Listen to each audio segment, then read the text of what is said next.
Von Neumann, খুব নামকরা এখানে ফিজিসিস্ট, ম্যাথমেটিশিয়ান, ফিজিসিস্ট ছিলেন আমেরিকাতে। তো উনি এক জায়গায় লিখছেন, আজকালকার সায়েন্টিস্টরা তারা মনে করে যে তার প্রকাণ্ড বুদ্ধিমান, মেধাবান ছিলেন ভন নয়ম্যান। তো তিনি এক জায়গায় লিখছেন যে আমার বিশ্বাস যে কোনো সায়েন্সের সমস্যা আমি সমাধান করতে পারি একাগ্রতার ক্ষমতার দিয়ে, মানে বাই ফোকাসিং, বাই কনসেন্ট্রেশন। ওটা পড়ে আমার আনন্দ হলো, ভেবে যে স্বামীজি একদম একই কথা বলেছেন। যে কোনো সমস্যা, সেটা আমাদের অধ্যাত্ম জীবনের হতে পারে, যে কোনো বিষয়ে একাগ্রতা, when you focus your mind with laser like concentration, তাতে সেই বিষয়টি আয়ত্তে আসে।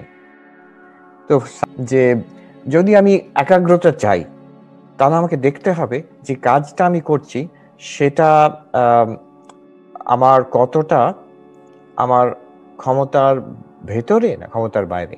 আমার ক্ষমতার যদি সঙ্গে সেটা ম্যাচ করে, আমি যতটা পারছি ততটাই কাজ করছি, তাহলে এই কনসেন্ট্রেশন, একাগ্রতা আসবে।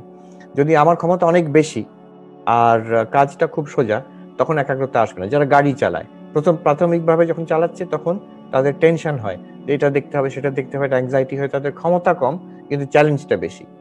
ও কিছুদিন পরে এতই স্বাভাবিক হয়ে যায় এই গাড়ি চালানোটা, যে তখন তাদের আর কিছুই মনে হয় না, তাদের খুবই সোজা মনে হয় সেটা।